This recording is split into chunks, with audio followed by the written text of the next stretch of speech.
Ну, едем мы в Забайкальский край, в поселок Агинское. Наконец-то, ребята, приехали. Чингисхан. Вот жеребец с Якутии привезенный. У вас когда привозили? Благодаря Арслану Баирычу, да? Четко по моему графику питался, прям четко. Из этих самое мощное это вот это. Я с детства каждую медаль, каждую грамоту ценил. Но у меня голова кружилась еще. В финале очень уставший был. Когда я боролся перед поборолся, пришел на 30 секунд отдых, там заказ принял.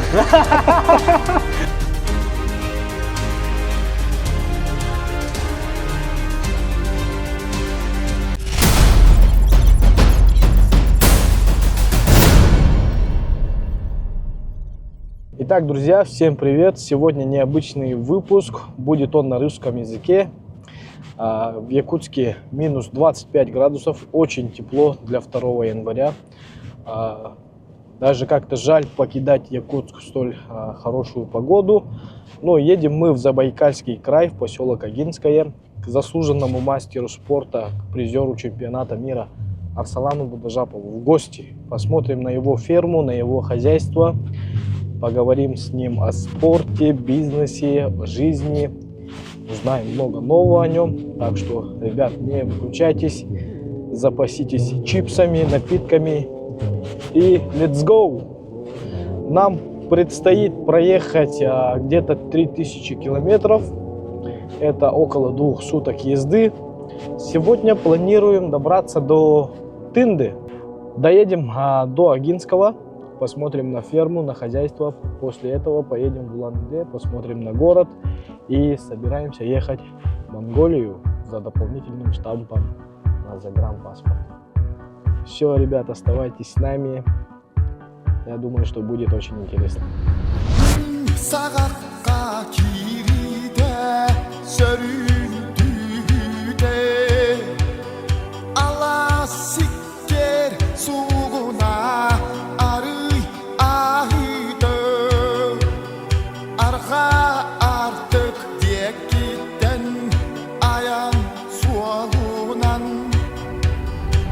Так, наше первое утро. Мы опять задержались, проснулись в 9 часов, позавтракали. Короче, путешественники из нас никакие. Первый день, в час дня, выехали во второй день. Походу тоже так и будет, потому что у нас протек антифриз на одной из машин. Будем устранять. Без устранения этой проблемы мы отсюда не поедем.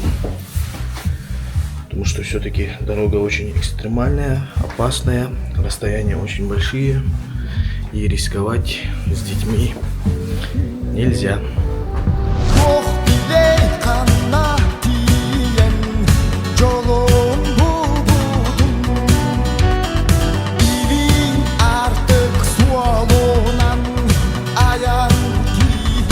Наконец-то на второй день поездки мы приехали в границу республики Саха-Якутия, то есть пересекаем. И вот через линию уже Амурской области. По якутской традиции мы кормим духов этого места и просим благословения на наш дальнейший путь.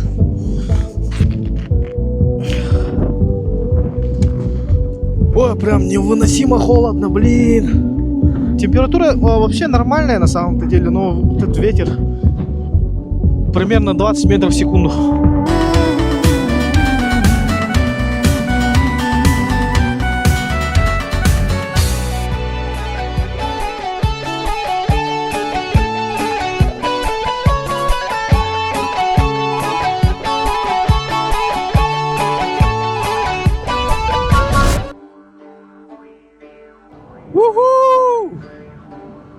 Наконец-то, ребята, приехали на 3-е сутки пути. 2095 километров показывает то, что мы проехали. И вот мы у цели. Наша первая остановка будет здесь, в Агинском. Сейчас поедем встречать Арслана.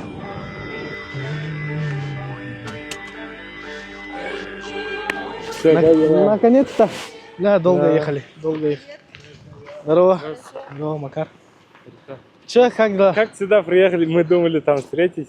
А, нормально, ну ты же скинул точку. Всё, Я сразу увидел все. Понял. Все, заходите. Жестко мазала ты. Здравствуйте. Здравствуйте. О, привет, привет. Уже с камерой здесь. Проходите. Привет. О, хватка какая. Красавчик. Как доехали? С приключениями. Привет. Нормально, хорошо приехали. Старшая, сейчас в 10 классе учится, вот она в Якутске у нас родилась. А, даже. Ее нету, да, здесь? Да, сейчас нет ее, она готовится к тренировке. Потихонечку начали уже уезжать. Борется? Нет, занимается стрельбой из лука, старшая. Средняя дзюдо она занимается. Ну, пока гимнастикой занимается. Опа. Но со следующего года изъявила желание уйти в дзюдо. Ну, посмотрим. Ну, ее желание как бы посмотрим. Чайник добавим сразу же. Вот стол накрыли. Богатый такой. Вкусный стол, еще и бузы Самое говорят. главное, вид из окна, вот смотрите, вот пьем чай и вот с таким видом. Красота. Здесь раньше Чингисхан ходил. Сейчас вот на первый места можно съездить сейчас. Чингисхан родился, ходил и Не, он родился вон там 30 километров. Да? Река Анон. О, ничего себе. Надо съездить. Да, и вот в летописях, даже вот мы какие-то фильмы смотришь, или вообще в летописи, вот это озеро ножей, оно объясняется там тоже, ну есть в нем очень очерки тоже, там, что вот он когда-то там проскакал, а тут оно единственное, это озеро с солоноватым вкусом воды. Ну, то есть, как бы тут, Ну, как какие-то документальные подтверждения имеются, документальное да? подтверждение. Ну и самое главное, вот река Анон, где его детство прошло, как бы, ну, так что вот такая вот земля сильная.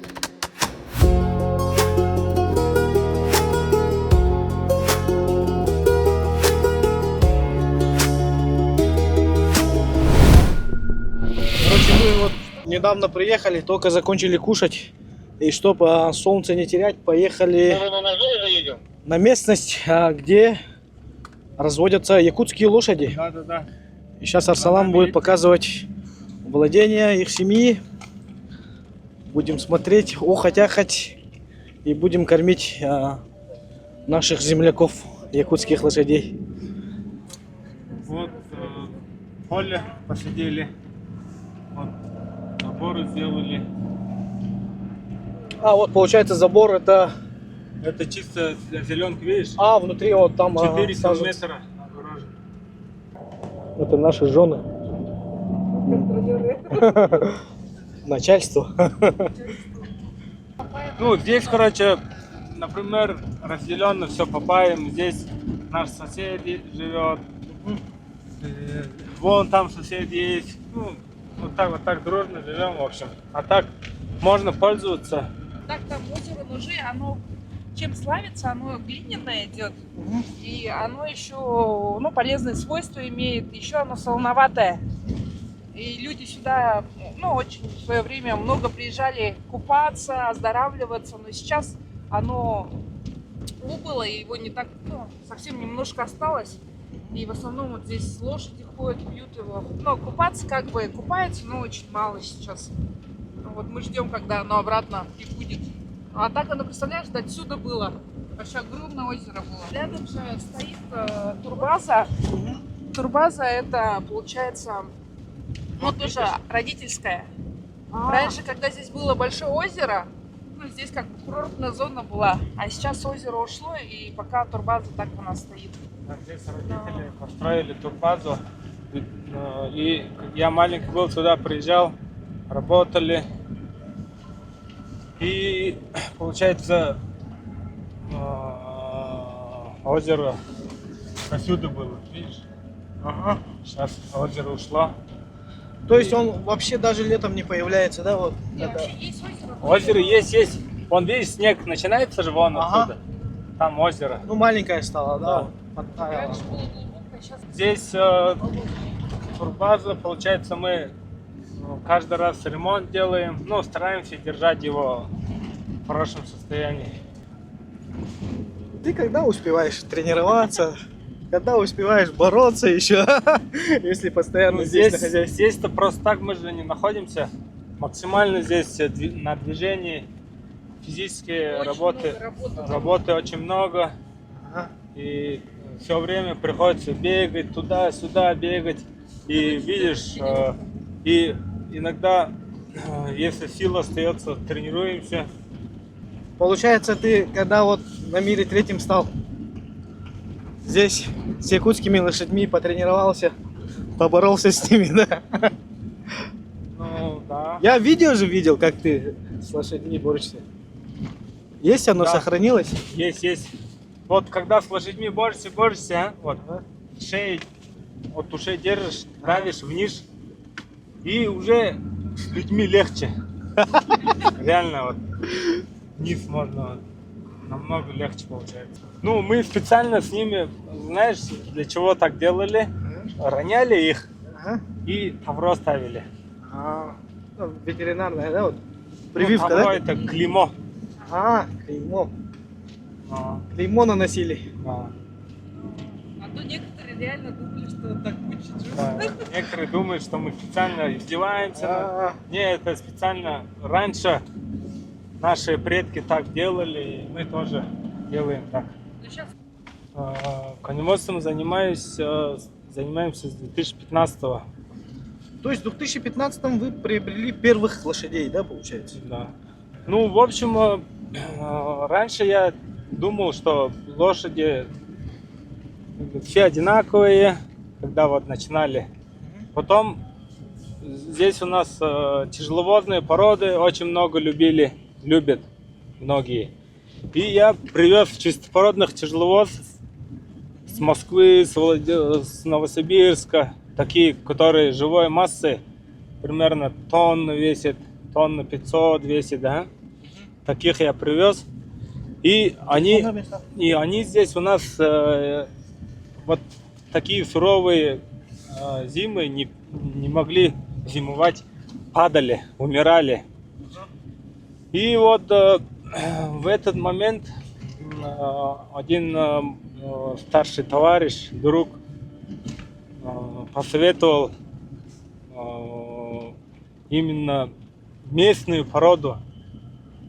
И забайкальская порода местная бывает. Порода забайкальская. Но они с якутскими одинаковые. Ну там вот мы ехали, там несколько табунов видели. Очень похожи на якутских были. Ага. А вот сразу хозяина Да. увидели. Да, сразу Бегут, прибегали. бегут, ага, на овес. Да? Вот, например, жеребец ульдургинской породы. А вот жеребец якутской породы. Видишь, в Якутске, в Саха, они все по 10, по 7-8 голов ходят. Ага. А у нас климат позволяет, видишь, все по 30, по 40 ходят. А, это один жеребец, Да, да? один жеребец, И, видишь? и это его табун, да? Да, это получается? его там, мы вот на зиму, мы не убираем, вот жеребят, видишь? А все они красота. жеребята ходят, и еще есть, видишь, полторашки ходят, но это уже сейчас двухлетними становятся. А кобылы, они якутские или вы их смешали? все? Кобылы забайкальской породы. Вот сейчас еще другой косяк прибежит, сейчас давайте посмотрим. Вот очень красиво вообще встречают, я еще такого не видел. Вот. Это якутская порода. Вот жеребец с Якутии привезенный. Ага. Где он? А, Вот, он. да, вот стоит. Ага. Мигжекская порода. И вы, получается, смешали с местной породой, да? Да. Ну, вот эти кобылы, они высокие кобылы. Вот это уже забайкальская порода, видишь? А жеребят уже, видишь, якутская, бурятская. Вот, ну, смешанная. Че, любишь лошадей? Да. А? Какие твои? Черные и белые. Черные и белые. А твои какие? А какие мои были? Белые с черными. А твои черные с белыми, а твои белые с черными. А вот это ульдургинская порода. Вот жеребец ульдургинской породы. Где он стоит? Вот он стоит. Да, вот. Вот, просто со всех сторон подбегают. Я такого еще не видел. Тут сколько голов здесь? рядом с нами сейчас стоит. Где-то 100, больше 100 голов. Вот эта кобылка 1,5-годовалая зашла с этого косяка сюда. Ну, жеребец отсюда выгоняет, и этот жеребец принял. Это жеребец ульдургинской породы. Да, у нас один жеребец там максимум 10. Там, Да. А здесь один жеребец 30 кобыл может держать. Настоящие жеребцы здесь, да? Да. Особенно говорю, конечно, лошади питаются подножным кормом, но то, что мы им даем овес, это для них как не знаю, как сладости, как конфетки даем. Поэтому вот тоже они вот все в ожидании. Сейчас вы тоже будете наблюдать.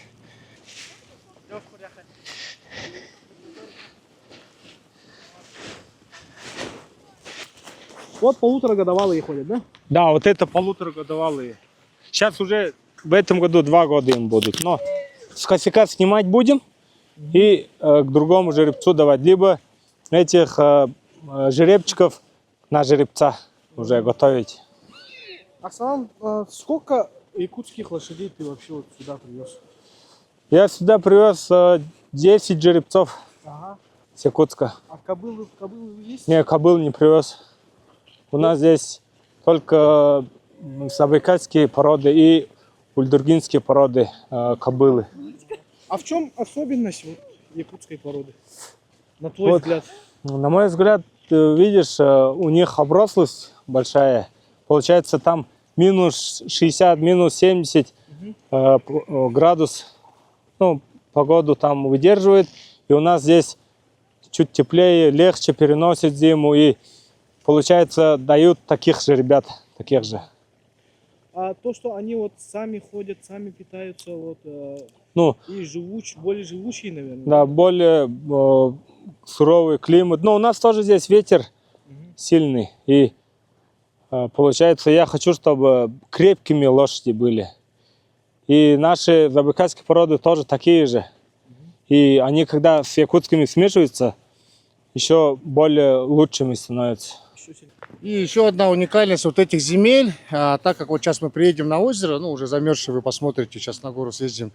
Данная трава, она вся идет солончаковая трава, то есть и она такая короткая, ну то, что естественный выход соли. И, соответственно, вкусовые качества мяса скота, который здесь обитает, ну изысканный вкус. Поэтому оно очень славится, вот, особенно вот агинское мясо на много. Ну, Якутия, я думаю, знакомы с бурятским мясом. В общем, вот так вот. Во всей России, наверное, знакомы. Ну, уже, как бы, можно сказать, уже как бы бренд некий свой. Ну, откуда пришло, получается, у отца желание было заниматься. И там старшие товарищи тоже посоветовали заниматься. И вот потихоньку начали здесь покупать лошадей, разводить. Ну и, конечно, нравится нам смотреть на лошадей. И в душе приятно. Ну и сыну старшему нравится лошадьми заниматься. Вот всех жеребцов наизусть знает, всех кобыл. Ну, ему нравится, в общем. Всегда сюда тянется работать. Я абсолютно всех коней знаю, все породы знаю, как их зовут. Вот этого, например, зовут косяка Мунко. Вот этого косяка зовут Мунцинхова. А вот этот, это Буха, да? Да. Это Буха. Мы его будем делать азерганов. Ну, Вот далматинцы, да? да, Почему? вот это. Собственно. Потому что у него гены мощные, сам он, у него папа здоровый, ну вот. Но это самый мощный здесь. Ну, здесь еще есть так-то хороший. Но здесь больше кобылок, чем этих азерганов. Азерга это по-нашему жеребец. Азерга. Ну, будущий этот, да? Будущий жеребец. Бурятская, забайкальская, ульдургинская, башкирская, якутская, мулгажарская порода. Получается, они на подножном, ну, аборигенные лошади, монгольская порода у нас тоже есть. Получается, они на подножном корму нормально переносят зиму. Ну, в первую очередь, мне нравится лошадьми заниматься, селекцию делать, вот, смотреть дальше породу, укреплять, в общем. А вот вторая цель производить, получается, мясо людям. Самое полезное мясо в мире, можно сказать, здесь, потому что нету никаких антибиотиков. Вот кормят все натуральное. А вот Жи-Шулун у нас священные места. Вот сейчас проезжали, заметили, вот здесь стоят вот такие сакральные места, места силы. Вот такие камни, которые огорожены, да, ну, переводится Жи-Шулун, с бурятского переводится мать камень. Вот. Ну, вообще, как бы, очень сакральные, сильные места, и шаманы говорят, что даже в прошлом именно Чингисхан часто посещал эти данные места. Ну, вот, в общем, как места силы. В 35 километрах отсюда, вот в ту сторону, протекает река Анон, вот где прошло его детство. Ну и, соответственно, как бы, скорее всего, что это правда, что действительно эти места посещали. Ну и посмотрите, обратите внимание, это прекрасный вид. Какие виды открываются отсюда. Это вот озеро. Да, вот сейчас вот летом здесь очень красиво. Озеро солоноватого вкуса, воды. В летописях даже, вот я читал, оно тоже описывается. Вот. Ну и действительно, когда сюда приезжаешь, особенно летом, действительно здесь вот ощущаешь и горизонт, просто масштабы, да, и чувствуешь действительно, что преград нет нигде. Вот. Чингисхан здесь родился или он детство проводил? Вот вы рассказывали про...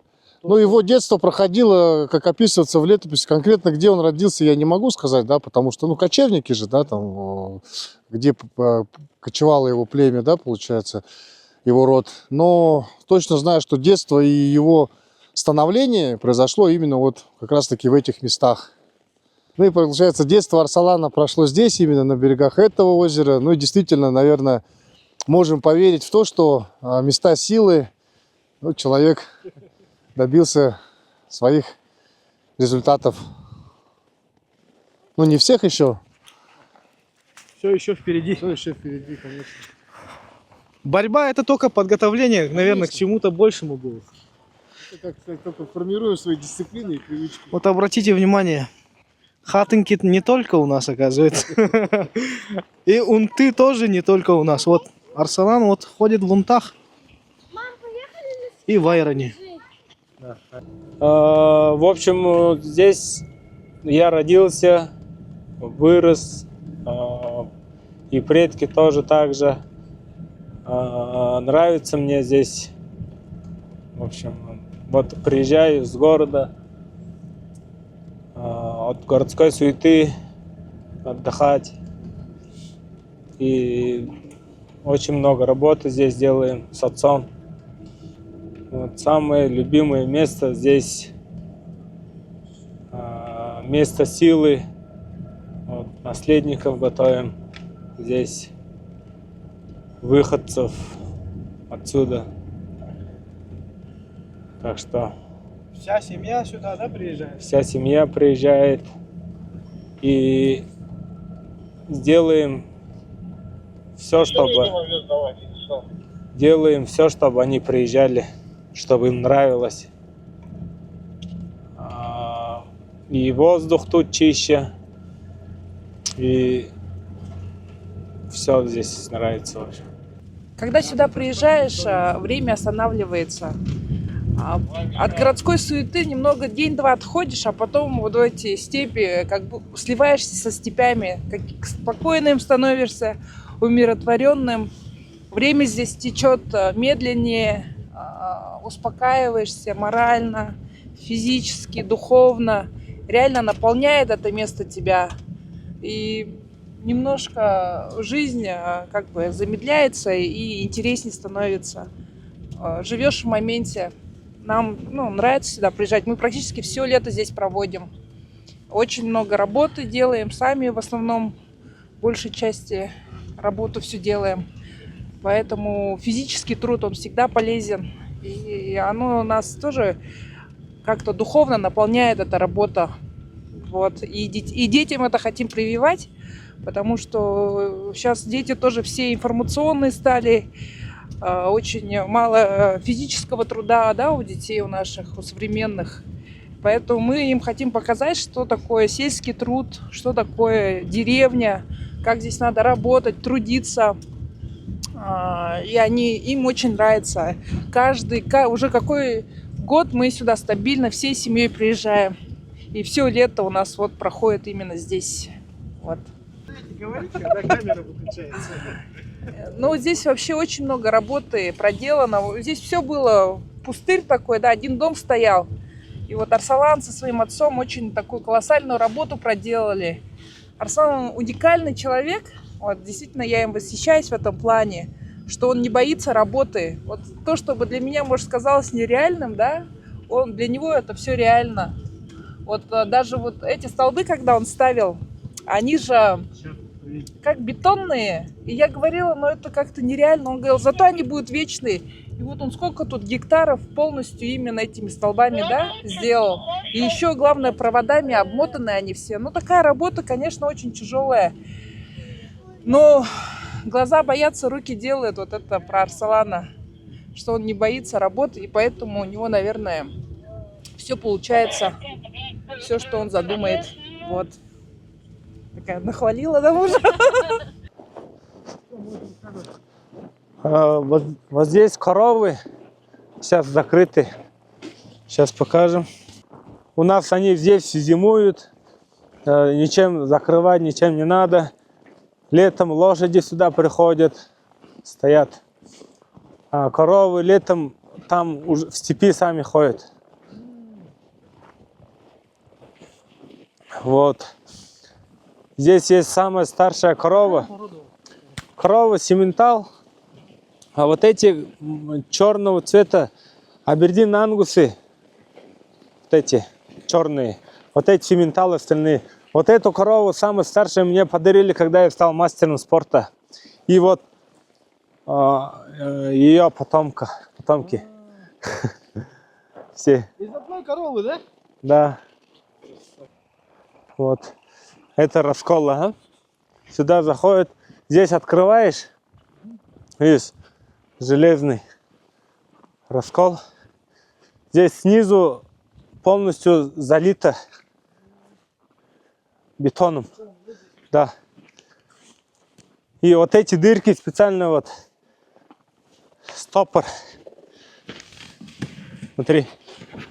Вот так, стопоры.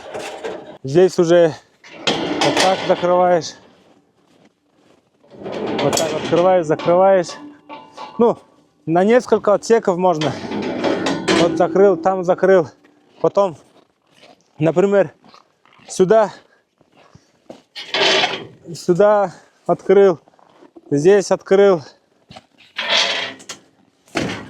Здесь открыл. Вот здесь таврируем. Здесь греем и ставим тавро. Вот Римская 1 у нас. Это первое место. Я придумал. Чик, ставишь. В общем, так. Сейчас передо мной сидит Дарима Будажапова. Это супруга Арсалана. Она тоже спортсмен, борец, мастер спорта международного класса Российской Федерации по вольной борьбе. Дарима, как вы познакомились с Арсаланом? С Арсаланом мы познакомились в 2013 году на сборах в городе Кисловодске. Это были всероссийские сборы у Арсалана и у меня. Он готовился тогда на чемпионат Европы. Да, он готовился на первенство Европы, а мы готовились на чемпионат по женщинам, по-моему, тоже Европы, уже не помню. Ну, какой-то сбор. Мы в составе сборной России. Он молодежный, а я уже женская была, взрослой сборной. Там вот впервые встретились, впервые познакомились. Он сам же уроженец Сагинска, а я, получается, с Улан-Удэ. И вот он, по-моему, первый год его был в сборной, я его не знала. Вот они приехали втроем. Алдар Бальжанимаев, Булат Батоев и Арсаланов втроем, они были в молодежной сборной. Я впервые Арсалана увидела. Мы познакомились и просто начали, ну, как бы у нас было знакомство, общение обычное. Ну, как два спортсмена. Ну, вот. Так познакомились. Ну, как общаться начали? Вот именно вот любовные отношения, как они начинались? Они уже в Кисловодске начались? Нет. Какие-то нет. намеки были или? Нет. Нет, мы просто познакомились. Я знала, ну, начала знать, что есть такой человек у нас в Бурятии, что он тоже в составе сборной молодежной, что он тоже призер России. Ну, просто как бы такое обычное дружеское общение. Привет, пока. Потом в 2014, может, в конце 2014 года мы начали тренироваться вместе у Шмыгина Александра. Это у нас тренер по физической подготовке. И там у нас, ну, больше начали общаться, знакомиться друг с другом, где-то ходить в кино. Ну и оттуда у нас такое более тесное общение началось. Ну и буквально тоже по сборам вместе ездили, тем же всероссийским, нашим бурятским сбором. И общение с того момента, ну, начали хорошо друг друга узнавать. И он мне так именно ментально подошел, его именно ценности мне понравились, что он человек такой, не слово, а дело. Ну, как-то я его как женщину приветила, да. И он как мужчина, ну, такое, внушал доверие. И мы начали как бы такое тесное общение с ним уже на другом уровне. Это в конце 2014 года, получается? Да. Как он начал вообще вот тебя завоевывать? Писал там, приглашал куда-нибудь? Ну, мы просто вместе тренировались. Вот ОФП у нас практически в неделю, 3 раза в неделю у нас было ОФП. Ну, мы, то есть, довольно часто виделись. Ну, сначала мы как бы вживую общались. Я чувствовала симпатии с его стороны, и он чувствовал, возможно. Ну, я говорю, это кино, прогулки, и уже там мы подумали, что нам стоит попробовать. Ну. Вы тогда были... Ну, ты тоже тогда была спортсменкой профессиональной? Да, я профессионально занималась. Ага. А ты когда завершила карьеру? В 2016 году. В 16-м. У вас когда первый Благодаря Арсалану Баировичу, да. Что сподвигло вообще вот на завершение карьеры беременности? Или планировала раньше закончить? Вообще, Ну, как все, вот первые годы, как все это протекало, вот ваши отношения? Ну, мы в целом начали встречаться уже довольно серьезно. Это был уже 16-й год. У нас это был олимпийский год. Я тоже была в составе олимпийской сборной нашей. И Ригинский турнир я отборолась. Я в положении боролась реально. Все, я решила выбрать семью вместо карьеры. Вот и все. И все, вот прям с первого ребенка завершила карьеру и больше не возвращалась? Ну, вообще, вот да, у нас был такой диалог, что я, наверное, рожу и вернусь, потому что у меня и желание было. И, ну, так получилось, что после первого у нас пошел второй, после второго сразу третий, и уже возможности вернуться чисто даже физически не было. Бог дает не просто так нам детей. Я с многодетной семьи, Арслан с многодетной. Мы знаем, что каждый ребенок, он дается для чего-то. И в любом случае, раз так получилось, лучше, конечно, выбор делать, я думаю, что, ну, лично я в сторону семьи делала выбор. Для меня это важнее. Насколько сложно было сделать этот выбор? Самый сложный выбор в жизни, может, был? Ну, честно сказать, прямо сложный не был. Потому что я в первую очередь была уверена в Арсалане, как в супруге, как в отце. Ну, он себя показал именно вот с такой надежной стороны. Я как бы ни за что не переживала. Поэтому единственное, что, может быть, ощущение, что где-то не доборолась, где-то, может, и было, но я ни о чем не жалею. И это, мне кажется, самое главное. А какое у тебя вот самое вот такое достижение вот в спорте, которым ты дорожишь прям? Ерыгинский турнир. Мгм. Я стала первой девушкой у нас в Бурятии, которая выиграла Ерыгинский турнир. Это было в 2011 году. Ну, действительно, в то время Ерыгинский турнир, он для нас считался как чемпионат малый, чемпионат Малый мира. чемпионат мира, да. Он так и назывался у нас. Я вот с детства, когда ездила на Ерыгинский турнир, всегда смотрела, и мне все чемпионки казались они чемпионками мира, и к ним, как, я не знаю, к таким очень-очень таким борицам я относилась. Ну, что это такое большое достижение для меня, как-то была именно закладка такая внутри, что выиграть Ерыгинский — это очень круто. И когда я выиграла, я считаю, для меня это было большим достижением. Ну, что еще? Ну, много международных турниров, таких как, первенство Европы я была вторая, чемпионат России выигрывала. Но таких как, к сожалению, чемпионаты Европы, мира, я участвовала, но на пьедестал не получилось забраться мне. Вот так. Ну вот ты сама тоже довольно-таки долгое время провела на ковре, и поэтому, наверное, тебе легче, да, вот жить с профессиональным спортсменом, терпеть вот его режим. Вообще, каково сейчас вот быть женой Арсалана? Быть женой вообще профессионального спортсмена, конечно, для меня, в принципе, это нормально. Потому что так как я прошла тоже этот путь, я его как спортсмена понимаю, и для нас это не было сложно. Я понимала, что ему нужно ездить на сборы, на соревнования. Конечно, он уезжал, а я оставалась с маленькими детишками, еще у нас параллельно бизнес был, но тем не менее Арслан даже в отъезде тоже успевал работать, как бы. Такой сложности я, честно сказать, не испытала. Но и как спортсмена я его, конечно, стараюсь поддерживать. Хочется, чтобы он, даже до сих пор он борется. И я понимаю, вот он когда скажет, все, я уже точно не хочу, то я ему скажу, ладно, как бы я его поддержу. Он еще не сказал, да? Пока еще не сказал. Вот я у него завтра тоже спрошу, вот, а сегодня у тебя тоже хочу спросить, вот какие у него дальнейшие планы, вот именно вот в спорте?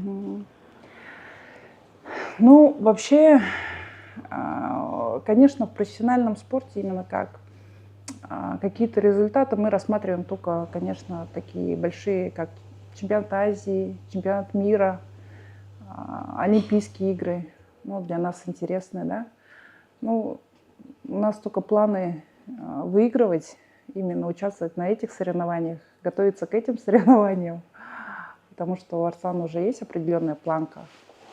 Я думаю, что если он достойно будет выступать на этом уровне, то пусть, конечно, он борется. А что спорт дает или дал вашей семье конкретно, вот в вашем случае?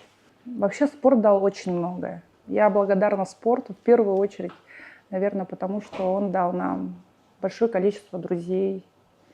Я лично благодаря спорту увидела много стран,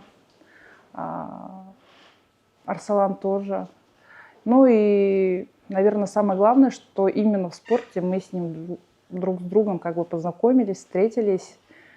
Вот какая-то у нас ячейка общества именно образовалась благодаря спорту. А так он очень многое дает нам и по сей день. Наш бизнес основан именно благодаря борьбе, связям, нашим знакомствам. Арсалану вот тоже очень большое развитие именно как в бизнесе дал именно спорт. Вот. Все вообще вокруг нас построено именно на спорте, правда. Вот я хочу вот рассказать маленькую историю. С Арсаланом мы знакомы довольно-таки давно. Ну, там 2013-2014 года, наверное, с тех пор, как он начал приезжать на Коркинский турнир. И вот в 2022 или 2023 году, уже точно не помню, мы встречаемся с ним в Бишкеке. Мгм. В Бишкеке встречаемся, он там что-то у нас спрашивает насчет перевода денег, там, как валюту перевести туда-сюда. А мы с ним пообедали, все, попрощались, там через 2-3 дня увидимся. А на следующий день я поехал покупать себе борцовки. В магазин какой-то зашел, а он там стоит. Он там со своим братом Жаргаланом стоят, что-то борцовки считают, что-то там считают, упакуют. У них, короче, работа полная. Потом такие, но это было в будние дни. Давай, Арсик, в выходные увидимся. Он такой, давай. Все, потом забыл. В выходные смотрю статус WhatsApp, а он уже в Аше. Он Да. что-то там, ярмарка какая-то мясная, там крупный рогатый скот, там сено, не сено. Ладно, думаю, Саша вернется, увидимся. Ему пишу еще, давай, возвращайся, пиши там. Потом через 3 дня смотрю новости в Инстаграме, он уже на Кубке мира в Америке выступает. Да. Вот такой человек энергичный, я думаю, Да. вот спорт ему вот именно вот эту мотивацию дает, энергию дает, чтобы вот за таким большим хозяйством, это же не просто же за бизнесом следить, смотреть, там управлять же надо, да? Да. Все это на контроле держать. И я думаю, вот такую энергию вот именно в вашей семье еще спорт Да. очень даёт. много веса имеет, да, и по хозяйству тоже. Вот, еще вот хочу как у жены профессионального спортсмена спросить. Вот спорт высших достижений, он же очень сложный, да? Особенно весогонка, особенно когда что-то не получается. У всех же у нас иногда не получается вот что-то выиграть. Не все же выигрывают. Вот насколько он испытывает эмоции, когда проигрывает, когда возвращается домой, показывает ли он это семье, то, что вот ему грустно, ему сложно. И вообще были ли моменты, вот, когда ты хотела сказать, стоп, все, Арсалан, хватит, давай, переходи только в бизнес. Ну, вообще, вот насколько бы сложно ни было Арсалану, да, вот он такой человек, который умеет такие моменты переживать, наверное, не так глубоко, как мог бы, наверное, да. Он не тащит домой этот груз, это, во-первых. Бывают моменты, конечно, ну, такие тяжелые поражения, но мы привыкли с этим как-то, знаете, более на позитивной основе справляться. Ну, вот придет он домой, как бы как съездил, все хорошо, ничего. Мы обсудим обязательно этот момент, почему так получилось, чего там не хватило. У нас всегда идет анализ каких-то крупных там соревнований, да. Мы можем об этом поговорить, и ему со мной легко поговорить, потому что я являюсь же тоже частью борцовского мира. Ну и так, слова поддержки, где-то обсудишь, где-то сделаешь анализы, и и дальше идем. Мы на этом не останавливаемся, и Арсалан на этом не останавливается. Сегодня, да, есть горечь поражения, но завтра уже как бы новый день, новое начало, как бы мы не зацикливаемся, вот правда, на поражениях не зацикливаемся. И если весогонка, тоже Арсалан профессионально к этому относится хорошо, вес гоняет. Тоже я так как тоже какую-то нутрициологию в свое время изучала, конечно, я ему помогаю вот именно. Вот недавно на чемпионат мира мы готовились. Арслан гонял сколько? 7 килограмм, по-моему. И прямо мы все сели на это правильное питание. Он четко по моему графику питался, вот прям четко. И прямо вот к чемпионату мира, именно к сгонке он сделал вообще ровно вес. Вот что интересно. Поэтому он в этом плане очень дисциплинирован. Если у него есть цель, он от нее вообще не отходит. Он четко идет, его, в принципе, сложно сбить. Но такой человек. Ну вот, наверное, именно поэтому он достиг того, что он достиг в своей жизни. И дай Бог, чтобы эти достижения, они не были вот последними. Вот, про спорт поговорили. Давайте сейчас поговорим про семью и бизнес, да? Вот у вас большая семья, все-таки 3 детей, это уже много. Надо за всеми следить, смотреть на кружки, на секции возить. У вас еще и бизнес. Он еще и профессиональный спортсмен, еще и ферма у вас, хозяйство вообще. Как вы распределяете обязанности по дому и чем ты помогаешь ему по жизни? Да? Вообще по жизни мы с Арсаланом друг друга дополняем, наверное, очень можно точно сказать. Мне, в принципе, не в тягость, да, какие-то такие сверхобязанности. Мы вообще с ним привыкли много работать. Сам Арсалан очень трудолюбивый человек. Я говорю, если бы он, наверное, полностью отдался бы спорту, я думаю, что он бы мог стать олимпийским чемпионом. Но у него очень много таких факторов было в жизни, да. Он рано женился, да, в 22 года. Бизнес в то же время у него, да, начался активно. У нас дети друг за другом начали рождаться. И при этом он, конечно, успевал работать, тренироваться, быть отцом. Конечно, это такая колоссальная нагрузка, потому что я же знаю, что человек должен в профессиональном спорте успеть там между тренировками хотя бы поспать, восстановиться. Но у Арслана, чуть-чуть в этом плане немножко не хватало дисциплины, да, режима, времени. Поэтому, может быть, он всегда думает, если бы нет, наверное, Арслан бы Олимпиаду выиграл. А с другой стороны, а вдруг бы и нет, да? Мы же ничего не знаем. Может, все, что не делается, к лучшему. Так, у нас в семье вообще обязанности, вот так голословно мы не распределяем обязанности. Просто мы делаем все так, как кто чем может, тем и занимается. Арслан часто ездит на ферму. Он здесь больше времени сейчас проводит, потому что все держится именно на нем, на отце. И его именно участие здесь необходимо на данный момент.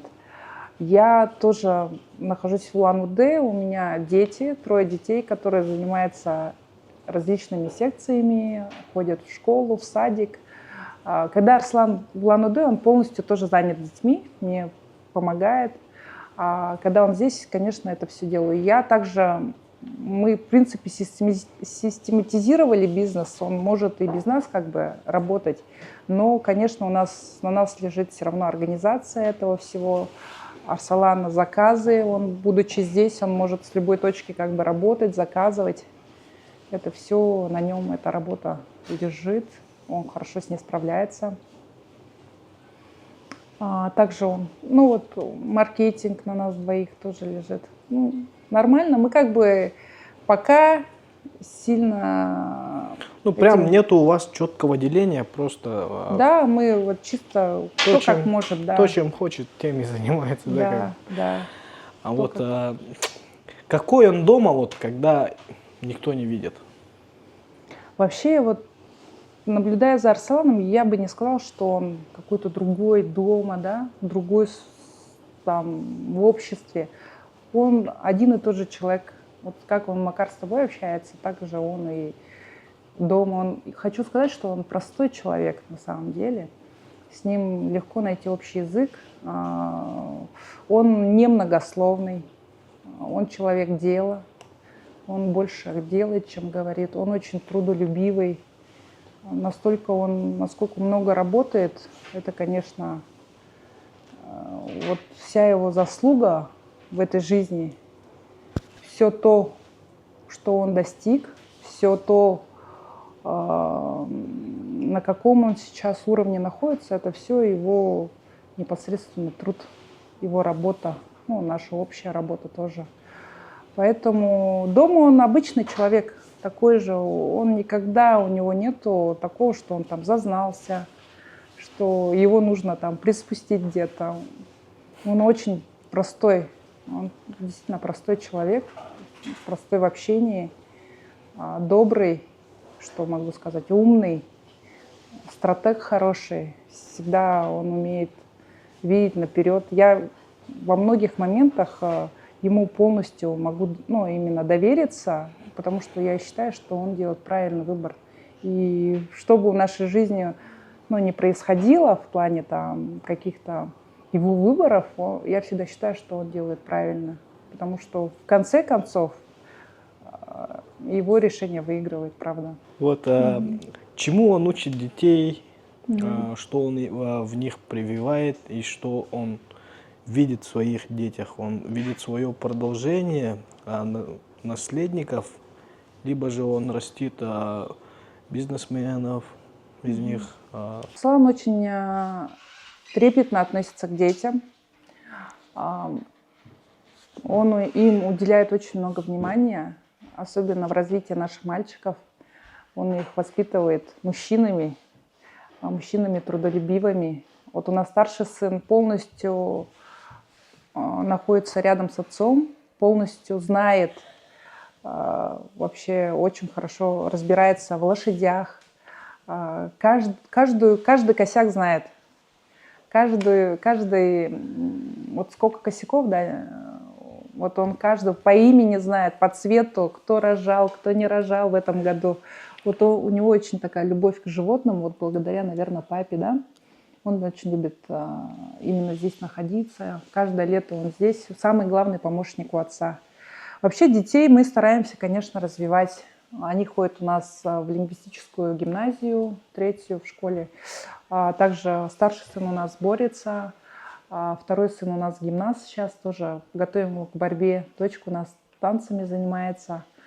Но мы хотим вложить в своих детей, пока у нас есть такая возможность. Дай Бог, они нам, они оправдают все наши надежды. Самое главное, чтобы они выросли хорошими людьми. Конечно, мы прививаем им традиции, уважение к старшим. Мы всегда навещаем наших родственников. Они, очень дети общительные. Всех родных знают, к дедушке, к бабушке ездят. Поэтому, в этом плане у нас как бы нормально все. Вот. Дай Бог, Да. все сбудется у ваших детей, и все будет хорошо. И лет через сколько? 15? 15, да. Дивиденды начнете получать от них. Да. Вот, за что ты уважаешь Арсалана больше всего? За какое качество ты ценишь в нем? Конечно, вот я думаю, что большая любовь, лично я когда тоже об этом рассуждала, она по-хорошему большая любовь, она дает, если оно растет, да, она дает большое уважение, да, к своей второй половинке. Я вот целиком и полностью чувствую вот это чувство уважения к Арсалану, правда. Почему он у меня именно вызывает уважение? Потому что он полностью оправдывает какие-то мои, да, наверное, даже те же детские ожидания, да, именно о каких-то семейных ценностей. Он хороший отец в первую очередь, он хороший муж, он хороший сын. Я его уважаю за то, что он полностью умеет брать на себя ответственность, за то, что мы возле него и ни в чем не нуждаемся в первую очередь, да. Мы спокойны, он дает нам спокойствие. Он человек, который вообще без вредных привычек, и это очень важно. Он очень трудолюбивый, он очень много работает. Я всегда за это даже переживаю. Я Арсалану всегда говорю: Арсалан, береги нас ради себя, ради нас. Потому что, действительно переживаешь за его здоровье, потому что он настолько работает, сколько, наверное, иногда можно его назвать роботом. Поэтому я его очень ценю за его эти качества. Вот Арсалан, он очень целеустремленный человек. Вот сколько бы я не наблюдала за ним, я знаю, что если у него есть какая-то цель, вот он ее сделает, несмотря ни на что. И это вообще крутые качества, которым я учусь, да. Много было у нас моментов, в которых для меня это было нереально. Но я была уверена, что Арслан это сделает. Потому что я знаю, если Арслан это захочет сделать, он обязательно, как бы каким-то чудом это у него получается. Ну, чисто это его работа. Он не боится. Вот у него есть хорошее качество именно таких людей, которые добиваются результата, которые именно не надеется на что-то, а делает. Вот он человек дела. Вот я слышал, вот как вы в машине еще сказали, да? Глаза боятся, Руки делают. руки делают. Да. Вот этим можно охарактеризовать, наверное, его. Но вот у него глаза не боятся, это у меня боятся, наверное, а у него руки делают. Вот что бы он мне ни говорил, я могу сказать, как? А завтра это уже делается, да? Как бы это сложно мне ни казалось, для него нет этой сложности. Вот. Вот Хорошее и в качество. заключение, да? Что бы ты хотела, чтобы люди о нем узнали после вот нашего с тобой разговора? Я думаю, что кто его знает, им ничего о нем не нужно говорить. Вообще он с людьми, с кем бы он ни общался, он довольно открытый человек. Он такой, какой он есть. Он человечный, он честный. Человек слово сказал, сделал. Он умеет дружить. Я думаю, что это крутые качества для человека. Человек, который много не говорит, но много делает. Многие, я не знаю, как его люди видят. Я его вот как первый раз увидела, для меня он тогда показался, ну, таким он смышленым, да, простым человеком. Ну и по сей день он, в принципе, такой. То есть он какой в жизни, при людях, такой он дома. У него нет каких-то масок. Вот что.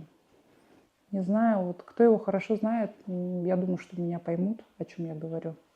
Вот.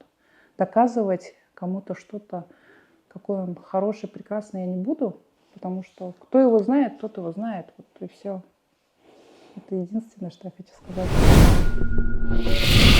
Когда таких коней не было, я делал вот таких коней. Я там палки находил и ножиком вот так убирал. Сколько тавро им столько лет. 3 года, да? Это один косяк, да? Один табун, да? Да. Дальше вот эти кони. Из этих самое мощное это вот это. Почему мощная? Она прям породистая. Ну, какая порода здесь? Бурят. Прижевальский. Аборигенная. Да, аборигенные вот эти. Сейчас. Вот такие. Гибридные, да? Угу. Вот у нее много дочерей есть. Вот первая ее дочка.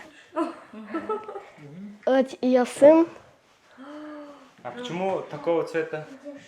Они это Харл, это Хуа. Самый большой у меня конь. Это кто? Ну, это тоже чаш, русский чаш. Орловская тяжеловоз, да? Или Новосибирский? Вообще, расскажи про один косяк. Раньше я Один вот, косяк расскажи. смотрите, каких рисовала. Вот таких. Маленькие, Сейчас я ручку принесу, я вам покажу все. Изначально у меня были вот такие кони. Да, покажи, какие они нарисовали. Вот, когда я только начал рисовать. Вот так вот.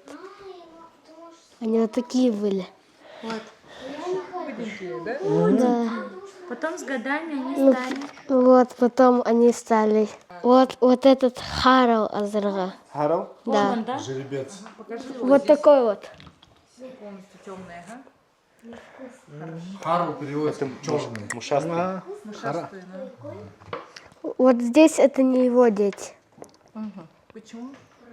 Это я тоже давно рисовала, кстати. Это потом вот такие сейчас, а вот сейчас они вообще жирные. Где? Вот такие. А почему они жирные? Не знаю. Вот Харл, вот это забайкальская порода до этого здесь, а Зырга такой стоял. Забайкальц, это тоже не его. Вот эти. В следующем году от него будет. А вот, да, вот. Я хотел этого Азыргана сделать. Вот это, я забыла нарисовать, кстати. Что там нарисовал? Это якуты, да? Да. А к чем они отличаются? Ну вот эти два якута, они братишки. Да. Сколько им лет? Ну, им по 3 года. Они только А начинают. это их жены. Ну и в школе его очень сильно хвалят учителя. Не просто за то, что он там хорошо учится, да, и так далее. То, что он дисциплинированный, заботится о своих братьях, сестрах. Так как нас много, двоюродных в одной школе много, и прямо видят, как они друг к другу относятся, как он переживает, кто во сколько пришел, кто ушел, не остался ли там, подъехали ли родители. Поэтому вот такое вот качество, как старшего брата, конечно, это очень заметно. Это заслуга родителей. Ну-ка, покажите свои гордые лица. Ну и, конечно, вот они младшие, тоже такие же, только просто младше. Видите, даже не играть в Роблокс, играть в шахматы. Вот. Да, что удивляет. Тут дети играют в шахматы. В шахматы играют. Вот свои вселенные делают, да, не то, что там Roblox какой-нибудь, Майнкрафт. Это богатый мир, внутренний богатый мир.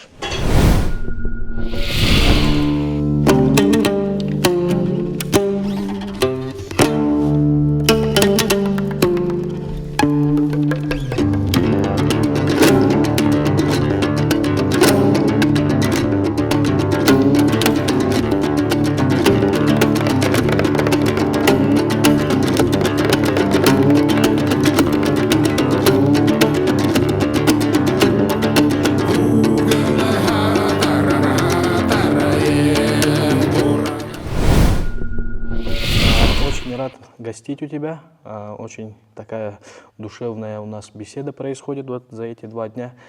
И вот давайте продолжим разговор наш. Сегодня будем разговаривать больше про борьбу, про жизнь и про бизнес. Про ферму мы вчера поговорили. Давай сейчас начнешь рассказ о том, как ты впервые пришел в борьбу, кто тебя привел, кто тебя мотивировал и вообще как так получилось, что ты стал борцом. Всех приветствую. В общем, у нас у бурятов, получается, борьба на первом месте стоит. Ну, национальный вид спорта, как и в Якутске, Якутии. В общем, когда маленький был, у меня отец тоже боролся. И друзья у него были старшие, младшие товарищи. И они тоже к нам приходили, я за ними смотрел. Вот один из мой тренер Шамсол Хамжапов, Шамсол Залсанович, он приезжал к нам часто в гости, и я наблюдал за ним, и уже у меня была мотивация стать чемпионом. Сколько лет тебе было тогда? Мне было тогда, маленький был, все это наблюдал. И отец, когда маленьким я был, там давал бороться с детьми, тоже с ровесниками мы боролись. Потом примерно в 6 лет я с садика, в сад ходил я, детский сад, из старшей группы, получается, в борьбу уходил сам. И там играл, и так на борьбу пошел. Ну, то есть ты прям с садика начал вот с садика тренироваться, познавать ковер, да? Да.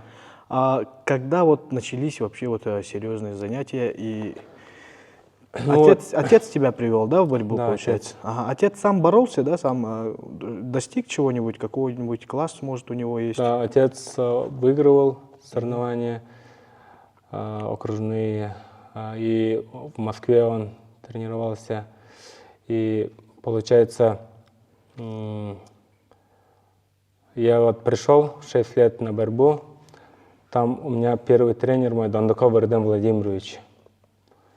И он очень хорошо вот нам привил борьбу, с нами занимался, приемы очень хорошо показывал. В общем, так и мы полюбили борьбу Это в Цахтохангил, в да? Цахтхангеле.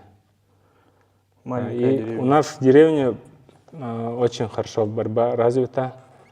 И, получается, выбора не было нам на борьбу. Только борьба, да? Да. Других видов не было. И другие виды были, просто борьба нам На первом месте на была. первом месте. А когда начались первые победы? Первую победу, наверное, в школе, в 2-3 классе.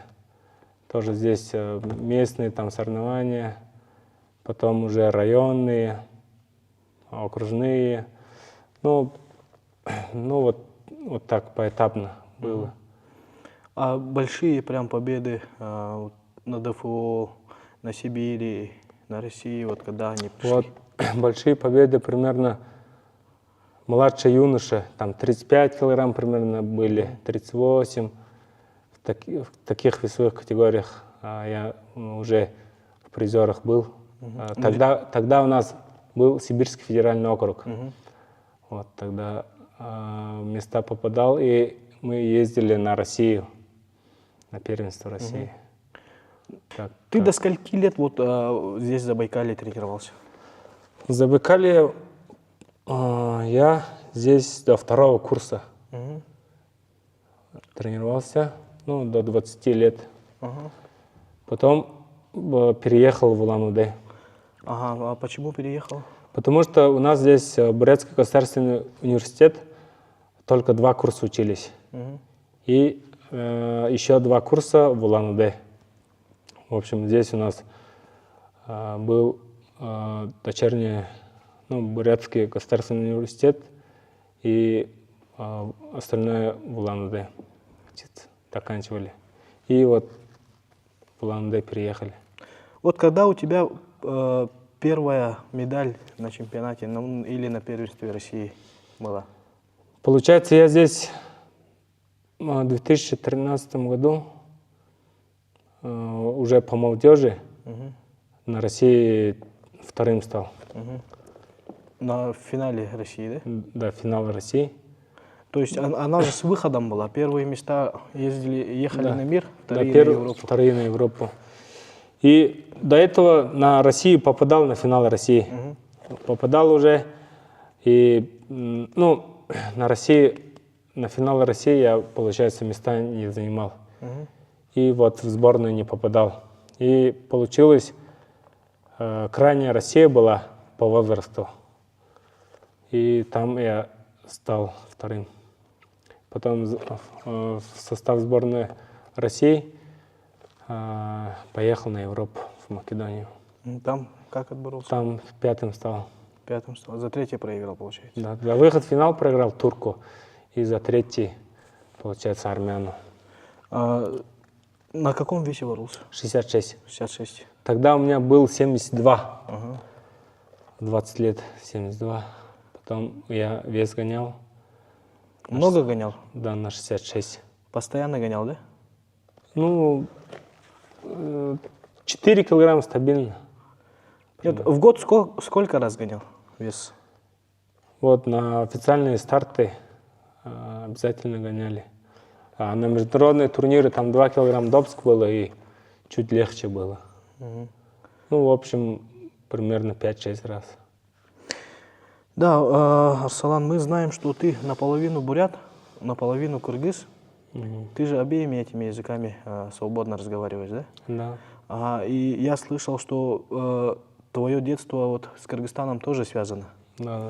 Да, вот расскажи про этот очень интересный факт. Наверное, многие не знают. В общем, у меня мама кыргызка, Сысыкуля, Барскон, деревня. И родители познакомились в Москве. И, в общем, приехали сюда. Я здесь родился. На кыргызском, на бурятском разговариваем спокойно. И, в общем, так получилось, что у меня тайне мама, ну, бабушка моя со стороны мамы хотела, чтобы я за Кыргызстан выступал. И она, ну, мечтала, в общем. И наши старшие товарищи, Жамсол Хамжапов, Базыр Базаргуруев, Базаров Батар, они выступали за Кыргызстан. И мы вместе, когда они приезжали здесь, вместе сборы проходили. И я тоже также в Кыргызстан ездил с ними на сборы. А до этого, когда я маленький был, каждое лето ездил туда, на Искуль. Там проводил лето. Ну, с малых лет, когда там находишься, уже язык сам заходит в тебя. Ты даже не учишь ничего, просто начинаешь разговаривать уже. Ну, ты 100% полностью владеешь, полностью Ну вот, понимаешь. 100% можно сказать. Ну, с акцентом. То есть с малых лет ты каждое лето ездил туда, то есть питал мудрость и силы вот этих двух народов, можно сказать. Да. Метис, да? Вот, начинал ты в сборной России. На сборной России. Ты в сборной России до скольких лет боролся? Я там до 27. До 27. А вот когда начались вот первые разговоры о смене спортивного гражданства, и как все это произошло? Ну, смена гражданства, давно мы думали, когда вот уже старшие братья боролись, тогда уже мы думали, что надо переходить, потому что шанс есть, что у меня бабушка, там родственники все, половину с Кыргызстана. Ну, а так боролся я здесь, в России, на сборные России ездили, за Россию международные соревнования ездили. Ну, то есть вы начали вот о переходе разговаривать давно, когда вот ваши старшие, этот Базар Базаргуруев, начали вот с Кыргызстана выступать, да? И, наверное, уже начинали думать, да, то, что ты тоже когда-нибудь в будущем сменишь. Да, начинали думать, я с ними на сборы ездил туда. Часто мы вот уже в Кыргызстане с тренерами, с ребятами, которые сборной Кыргызстана, очень подружились. В общем, у нас особо разговоров не было о переходе, но ребята знали, что я наполовину кыргыз. И, в общем, так получилось, что получил гражданство. А насколько вот сложно получать паспорт было? Паспорт получать с моей стороны легко было, потому что мама у меня кыргызка, и по закону я смело получил, ну, легко. Ну, там люди да? помогли. Быстро? Все равно, ну, ускорить процесс, люди помогли. И, в общем, с нашей стороны помогли, вот Байырбай Фланж Жамсуев помог с Федерацией борьбы России поговорить, с Кыргызстана стороны, получается, Мелис Тургамбаев есть, они поговорили с Объединенным миром борьбы, что я перехожу за Кыргызстан. В общем, очень большие разговоры были. То есть бюрократию помогли все это сделать? Все сделали уже в 2020 году. И, в общем, начал выступать за Кыргызстан. С 2020 года? Да. На 79? Да. Ты на России уже боролся на 79, да? На России... Да, не в России, в составе сборной России ты был на 79? На 74 я выступал. А когда переходил в Кыргызстан, ты уже на 79 стал бороться? Да. Тебя вот кыргызская сторона как приняла? А сейчас же такая тенденция идет, что вот в Кыргызстане и в Казахстане очень сильно борьба развивается. И легионеров же сейчас перестали, по-моему, принимать, да? Сейчас же своих хотят сильно возить, развивать. Да, такое тоже слышал.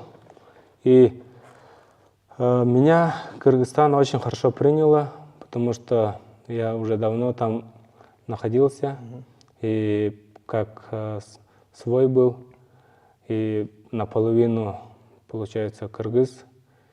Ну, очень хорошо приняли, дали хороший шанс выступать за Кыргызстан. Спасибо большое Кыргызстану, спасибо за то, что дали возможность выступать за флаг Кыргызстана и дали возможность на чемпионатах мира, Азии получить медали. Спасибо. Мы все борцы, да, вот мы все спортсмены. И у всех у нас есть какие-то победы, которые вот для нас являются самыми ценными, да. И вот, допустим, какое-то чемпионство мы можем,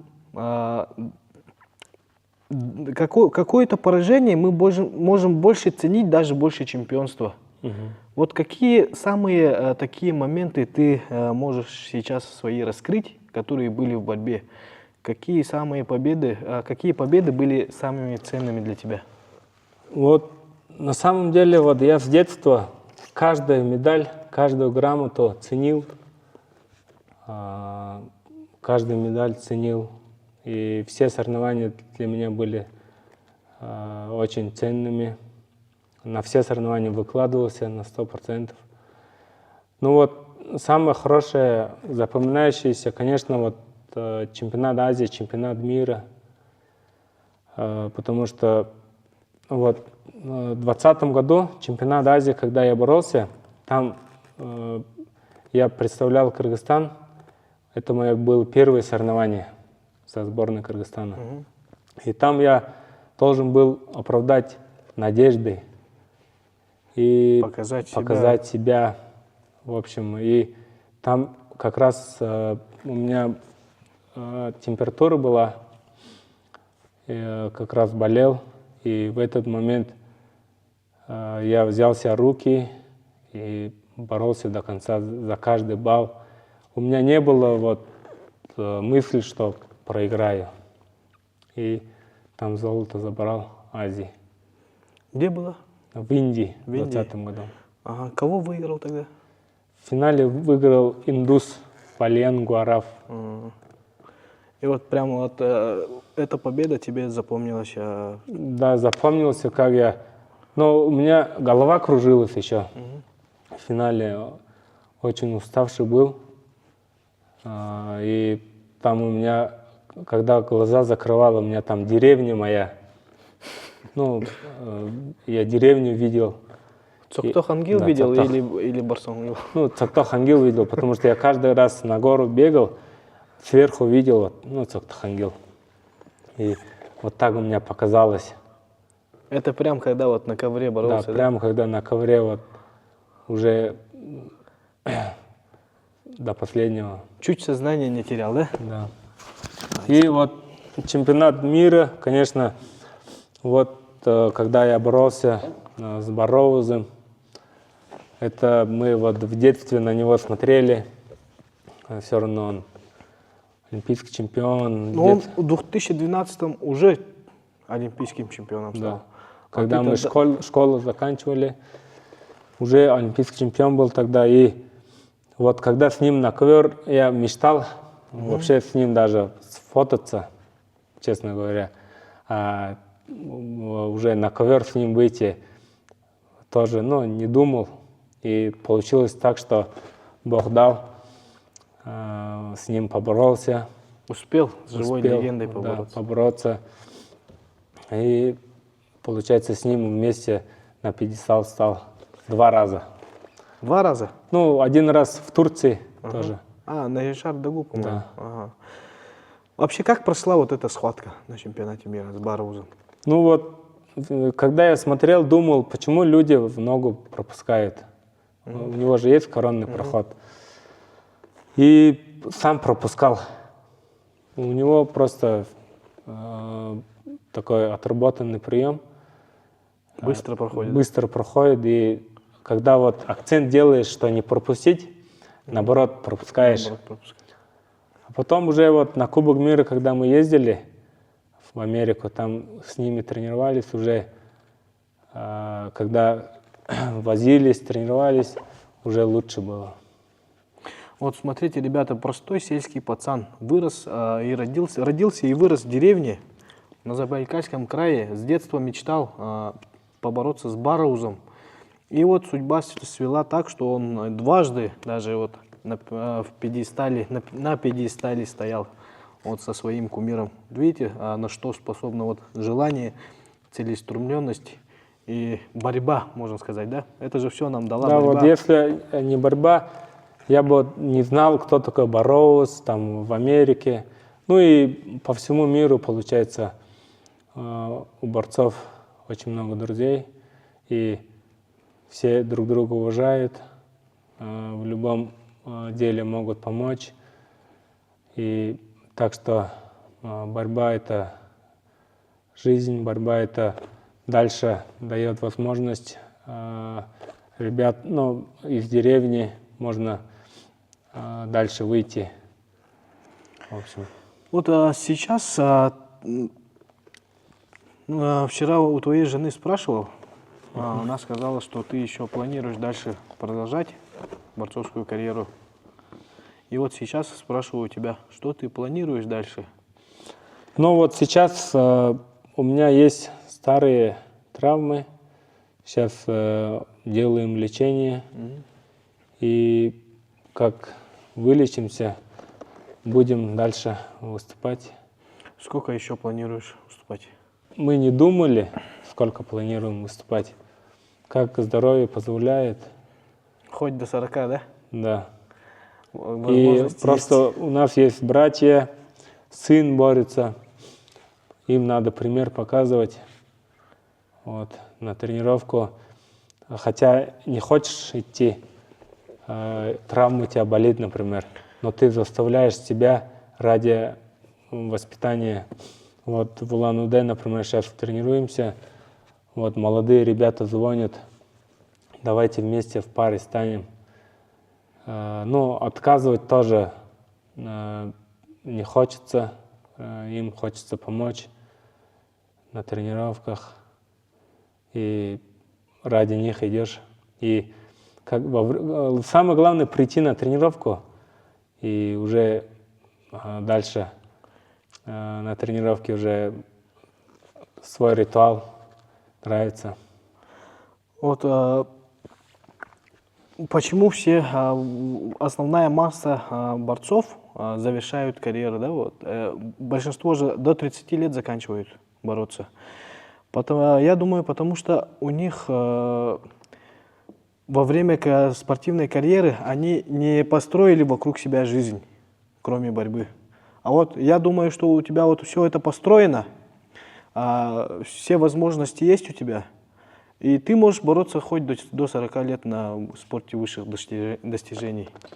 Конечно, очень многие талантливых и ребят есть, которые могут и Олимпиаду выиграть, и мир. Они, конечно, могут дальше бороться, желание у них есть, но, конечно, они женятся, Работать надо. работать надо, семья появляется, и на самом деле борьба, с одной стороны, тоже бывает поражение, не всегда вот выигрываешь, и тоже от этого деньги нужны, чтобы дальше продвигаться. И многие оставляют борьбу, потому что надо дальше двигаться. А вот я, когда боролся, когда чуть моложе был, 20 лет, ну вот бизнес, начал заниматься бизнесом. И рано женился, жена помогала и поддерживала в бизнесе. И сейчас также вместе работаем. Чему вот, что ты можешь сказать, чему ковер тебя научил в жизни? Ну, ковер научил, мне кажется, в основном ставить цели, целеустремленность и добиваться их. Так думаю, борьба — это жизнь. А я вот на тебя смотрю и вижу очень дисциплинированного и ответственного человека. Наверное, со стороны взгляд же тоже другой. Вот самое важное, то, что я в тебе вижу, это ответственность и дисциплинированность. Что дало тебе вот именно занятие спортом? Да, занятие спортом самое главное — быть, например, в борьбе преданным своему виду спорта. И некоторые бывает, что туда пришел в другой вид спорта, потом туда ушел в другой вид спорта. Надо быть преданным, и тогда Бог дает тому, кто действительно старается. Вот какое спортивное качество тебе помогает больше всего вот сейчас в управлении бизнесом? Ну, в первую очередь, дисциплина, целеустремленность, потом вообще в борьбе и в бизнесе они почти одинаковые, потому что в борьбе, например, борешься, проигрываешь, потом встаешь и двигаешься дальше. Дальше надо выиграть, идешь, тренируешься. В бизнесе тоже так же. Настойчивость. Настойчивость, надо дальше до конца держаться. Вот, Арсалан, мы знаем тебя как успешного бизнесмена, который во время спортивной карьеры построил свою империю, да, вот можно сказать. И вот с чего начинались твои первые шаги в бизнесе? И как вообще пришла вот эта идея и желание заниматься тем, чем ты сейчас занимаешься? Ну вот, старший брат у меня начал интернет-магазин, продавать интернет-магазины. Получается, он мне сказал, сделай там группу, надо создать ВКонтакте, тогда ВКонтакте было. Создай группу ВКонтакте и продавай там товары. И он как раз мог заказывать, ну, обувь. Еще тогда Taobao, там всякие разные были. До сих пор есть же, да? Там я заказал 10 кроссовок. Но у отца деньги взял, 30 тысяч. Сколько? 30 тысяч. 30 тысяч? Ну, там по 3 тысячи заказал. Когда кроссовки пришли, я группу создал, там фотографии поставил. И, ну, интернет-магазин сделал, в общем, в России. И всех друзей там приглашал, репосты делал. Ты в это время жил еще здесь или уже в Улан-Удэ был? В Улан-Удэ уже. Уже в Улан-Удэ был. Да, вот тогда студентом, когда был, когда ничем не занимался, стипендии получал с БГУ. И тоже наши спонсоры были по борьбе. И все равно для спортсмена не хватало деньги. Для студента, спортсмена. И надо было заниматься чем-то. Надо было зарабатывать, да? Зарабатывать. Ага, и вот ты начал кроссовки продавать. Да. Вот, а вчера жена твоя рассказала, что она видела, как ты доставляешь на велосипеде сам свои товары. Было. Вот кроссовки, потом вещи начал продавать, одежду, костюмы спортивные. Группу сделал ВКонтакте, люди заказывали. У меня велосипед был, на велосипеде, получается, доставку делал, до Почты России ездил. Ну, в основном по Почте России, в основном по России я продавал. А, ты по всей России вообще продавал? Да, начал продавать изначально. По почте начал отправлять клиентам, и каждый раз отзывы собирал. И вот так получилось. Ну и на велосипеде ездил, заодно ноги качал, да? Да, специально ноги качал. В день я проезжал 30 километров примерно. Ну, туда поехал, обратно, на тренировку обратно, примерно 30 получалось. На тренировку на велике ездил? Да, всегда на велик. Заодно ноги качал, да? Вот сегодня чем ты занимаешься И насколько вырос твой бизнес с момента, вот как ты начал продавать кроссовки и сейчас? Раньше, когда там у меня, я раньше продавал из дома, ну вот с баула получается, продавал. И каждый раз закупал побольше, закупал вот больше. Перешел на 12 квадратов, потом на 19 квадратов помещение, потом на 60 квадратов, потом 92 и 200. Ну, вот так каждым разом увеличивал. И потихоньку сотрудники добавлялись. Сколько на сегодняшний момент у тебя сотрудников?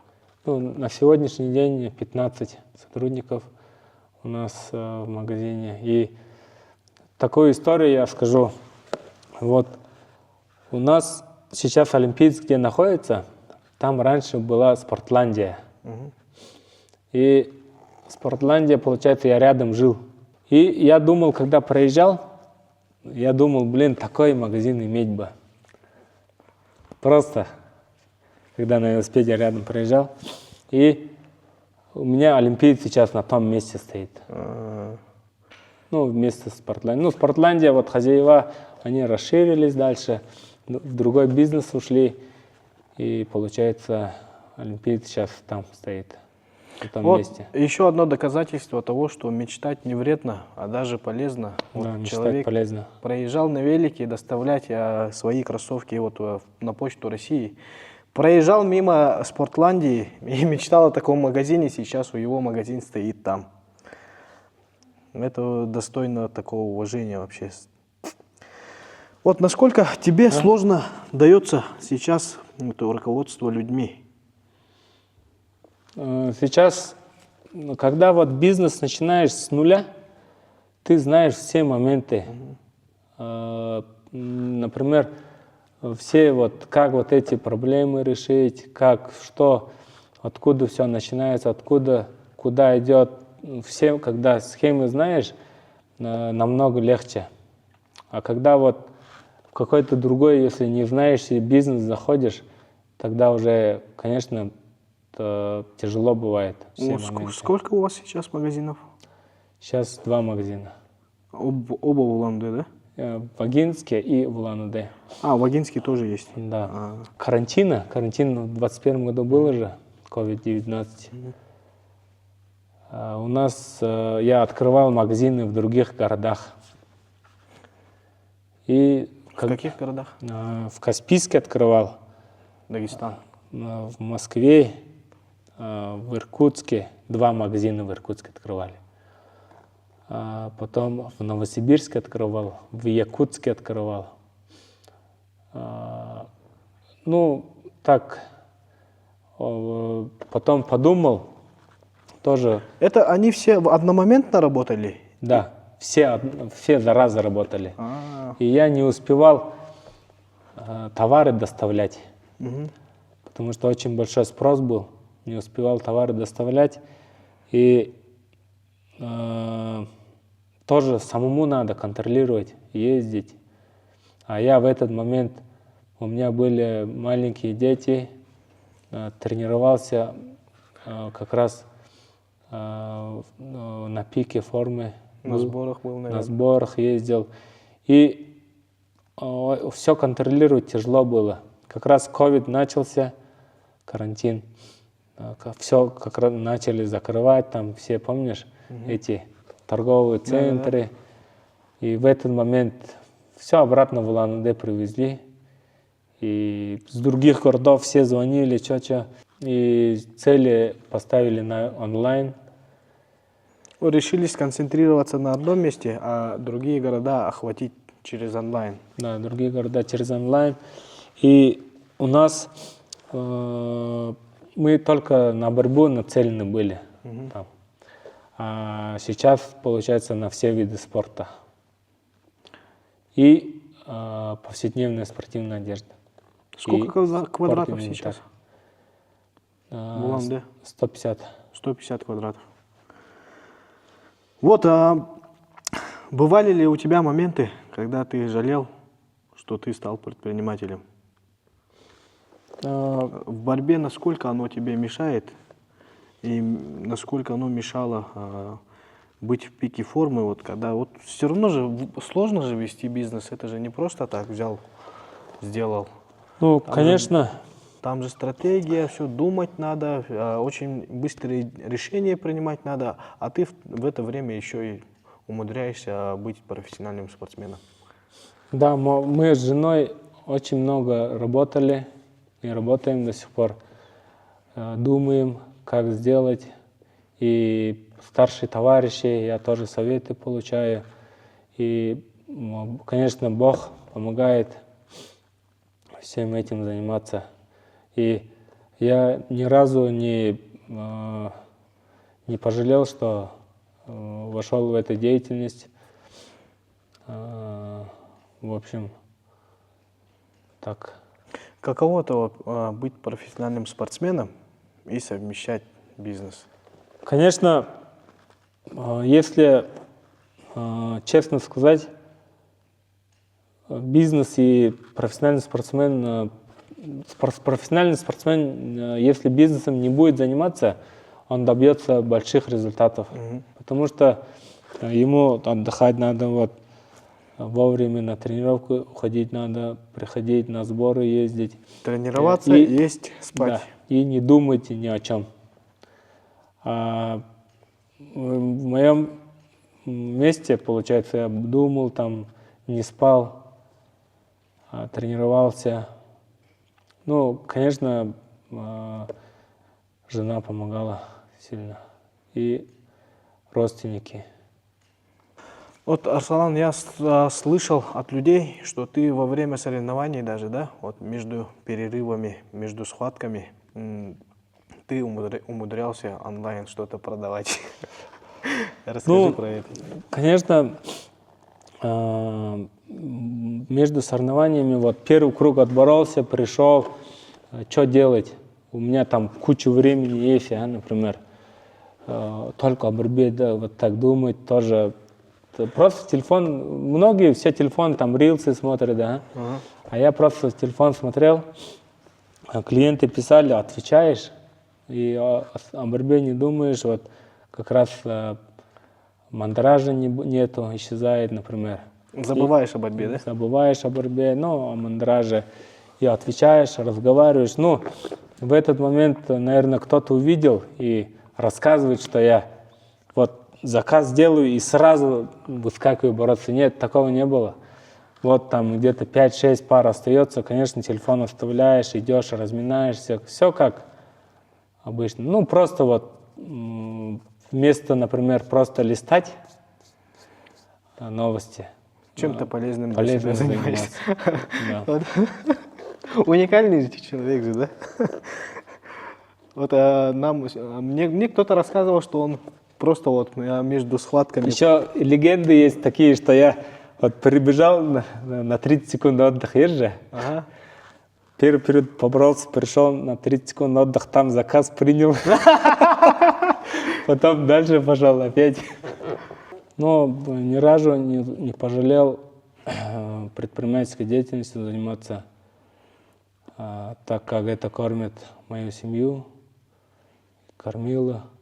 Так что... Ты, наверное, такой независимый спортсмен, да? Сам свой график сам делаешь, свои выезды сам оплачиваешь. Конечно, были спонсора, которые помогали. И когда я за Кыргызстан перешел, страна, конечно, оплачивала вот выезды на соревнования и сборы. А когда, получается, домой надо было ехать между сборами, конечно, вот сам оплачивал, приезжал. Вот уже в этом и помощь, конечно, есть. Вот что для тебя сложнее, вести бизнес или бороться? Я люблю бизнес, люблю бороться. Для меня это любимое дело.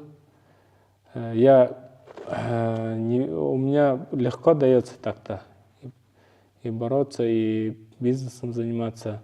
В общем, мне нравится оба.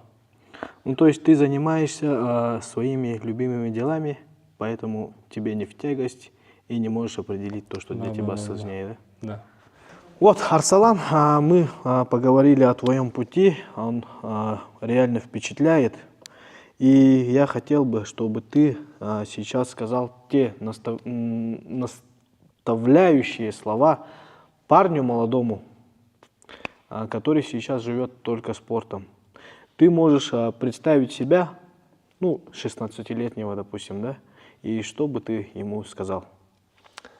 Ну, в общем, ребята, верьте в себя, ставьте цели, мечтайте, визуализируйте. Кто работает, тому всегда Бог даст.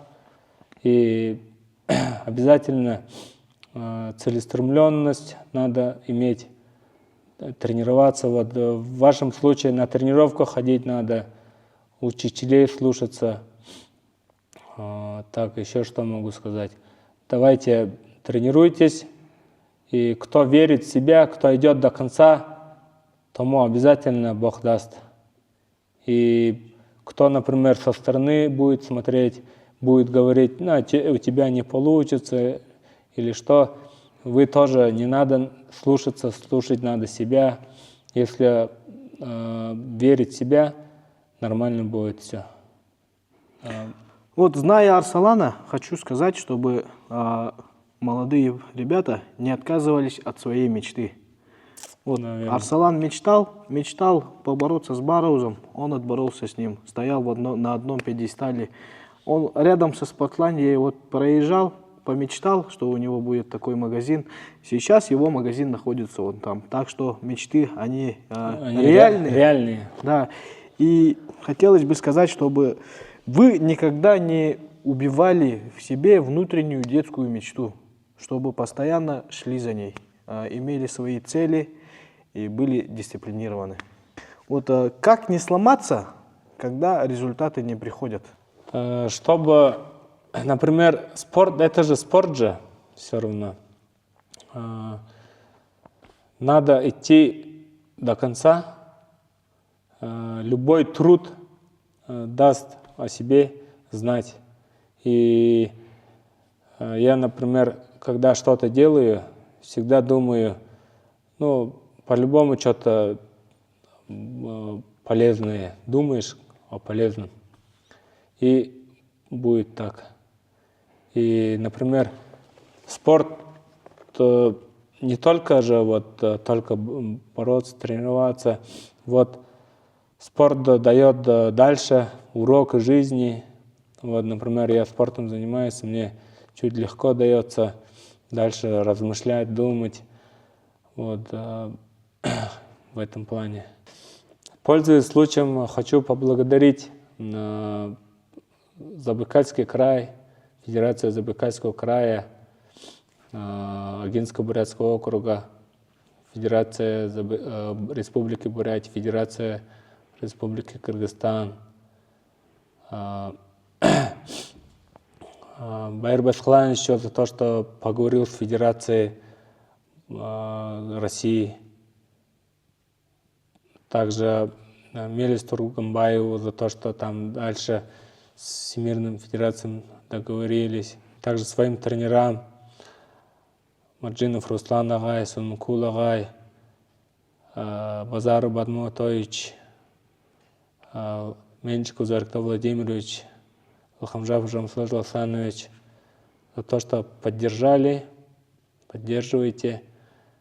Очень ценю. Спасибо, что участвуете в моем спортивном карьере. Я вам очень благодарен. Ну, спорт — это не только кубки и медали, а спорт — это больше школа жизни. Да, больше школа жизни. Вот, по жизни помогает, да, вот, когда вот у людей тяжелые всякие ситуации, моменты, тяжелые времена в жизни настают, спорт, он обязательно помогает. Да, спорт очень помогает человеку. Вот борьба — это жизнь. Все, спасибо, Арсалан. На сегодня все. Мы благодарим Всем тебя спасибо. за то, что ты согласился вот сняться на нашем подкасте.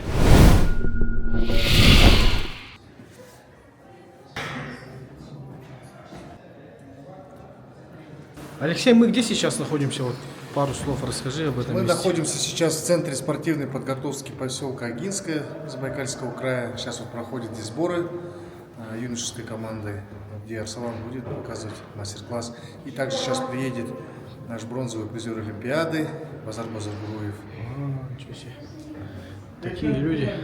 Это все уроженцы Забайкальского края, да? Вот как раз именно в этом зале мне удосужилось, когда проводился турнир Героя России, Героя Советского Союза Базар Ренчино. Вот. Здесь также я выиграл этот турнир. Он на доске почета там на верхнем этаже увидим. Неоднократно участвовал на этом турнире. Вот, особенно в первые года я, конечно, там сразу проигрывал. Ставил себе определенную цель, планку. Один год я стал финалистом данного турнира. И на следующий год, в общем, накопил опыт, энергию, желание и выиграл этот турнир. Вот, что, да, и стал мастером спорта России. Поэтому все достижимо, все преграды только в голове, поэтому нужно стараться, верить в это, и все получится. Никогда не поздно начинать.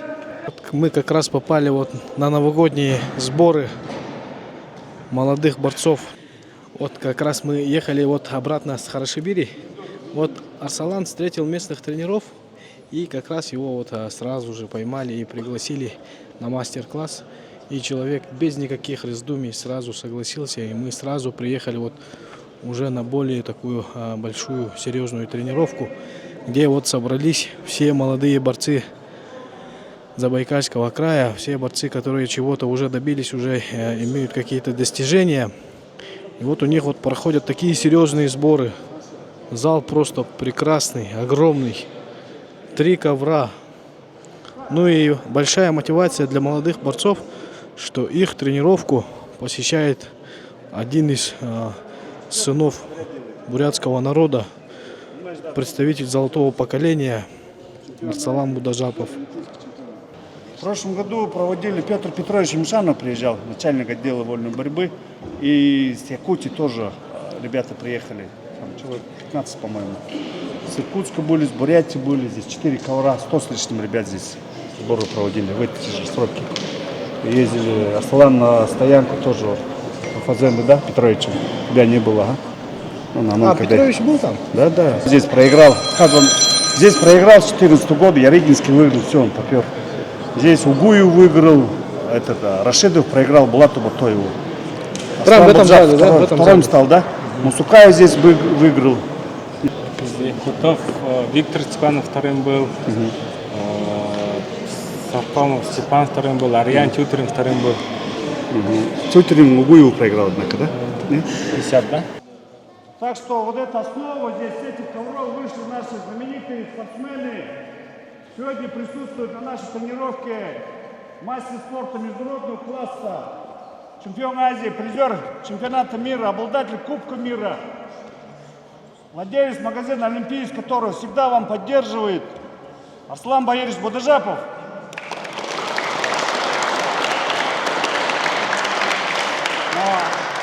Арслан, несколько слов. Давайте, ребята, всех с Новым годом, с новыми силами. Давайте, начинайте тренировку. Все слушаются тренеров. Так что у вас все условия есть. Когда мы маленькими были, у нас такие условия не были. Мы ездили в другие города, чтобы тренироваться.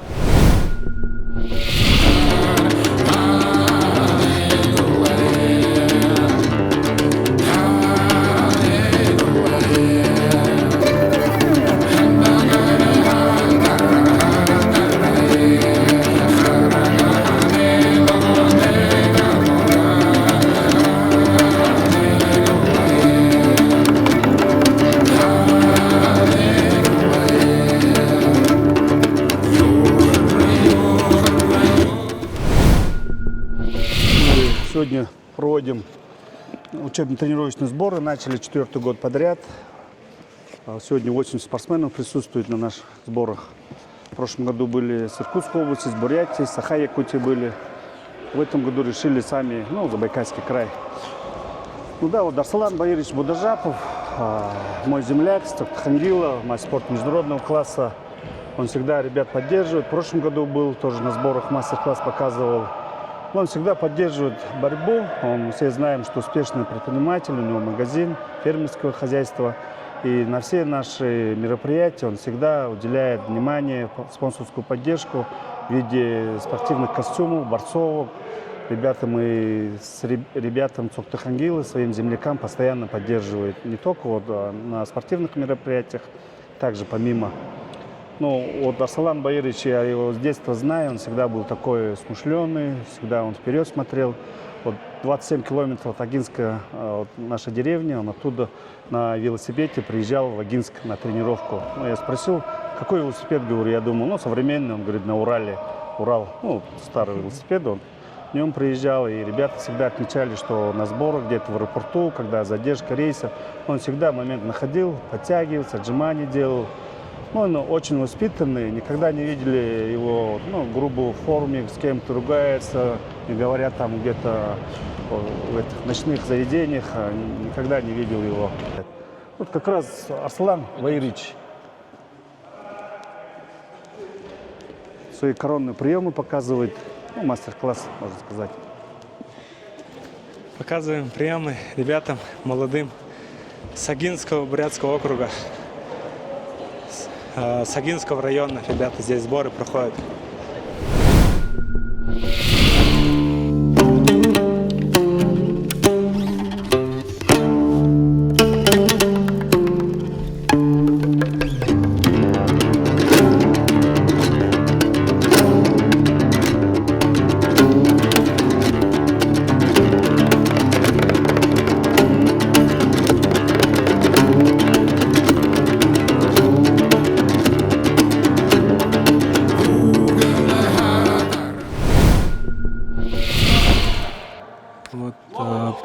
Пришел Базар Базаргуруев, призер Олимпийских игр, призер чемпионата мира, чемпион Азии, призер Азии, Базар Будажапович Базаргуруев. Сейчас показывает свои коронные приемы ребятам. Он живет здесь, в Агинском. Вот этот прием я сегодня показывал в Харшибери ребятам. Помнишь? Это что, агинский прием, да? Да. Он мне учил, Базар Будажапович.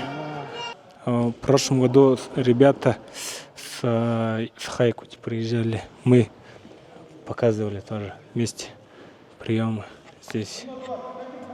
И позапрошлом году мы с вами в Юнтуре вместе тренировались. В 2003 году. Вы уже старшие были, уже большие были. Мы с Арсаланом с одного района. Арсалан младше меня. Тренировался у себя на деревне, сперва начал тренироваться, потом приехал в поселок, в Агинск. Тренировался у моего тренера Батова Тмача Базарова. В этом зале ЦСП в Агинске у нас.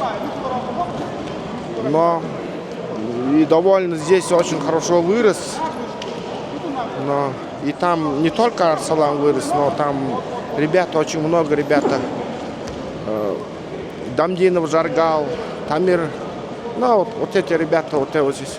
Еще, наверное, стоит отметить то, что Арсалан тоже по вашим стопам пошел за Кыргызстан бороться.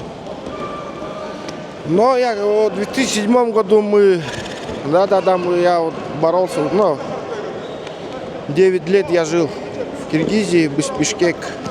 Арсалан потом начал выступать за Кыргызстан, да. Ты тут помоложе. Помоложе? Помоложе. Симпатичнее, красивее. Надо убрать вот эти. Нормально будет. А это со старшим, да? Да. О, Саня, красавчик. Болгарин наш чемпион. Пойдем наверх, поднимемся. Балда. Смотри, 55 килограммов в 2010 году третьим стал, когда я в школе учился. В 10-м турнире, смотри, уже 74 я боролся. Уже 74. Да. Здесь я вторым стал. Потом здесь следующий год выиграл, смотри. Потом вот этот год выиграл. Потом это идет 52-й, это 53-й. Смотри. 53-й уже 86 боролся. 86. Да. Почему Здесь этот мастерский турнир считается таким хорошим мастерским турниром? Потому что очень много спортсменов приезжает с Тывы, с Иркутской области, с Якутии тоже приезжают, с Монголии, Забайкальский край, Бурятии. Ну, то, что такое считается достатно таким очень конкурентным. Алексей. Ну и вот как раз вот следующий год, 21 год. Звездный час. Мой настал звездный час этого турнира. Для меня это как было как победа на чемпионате мира, наверное.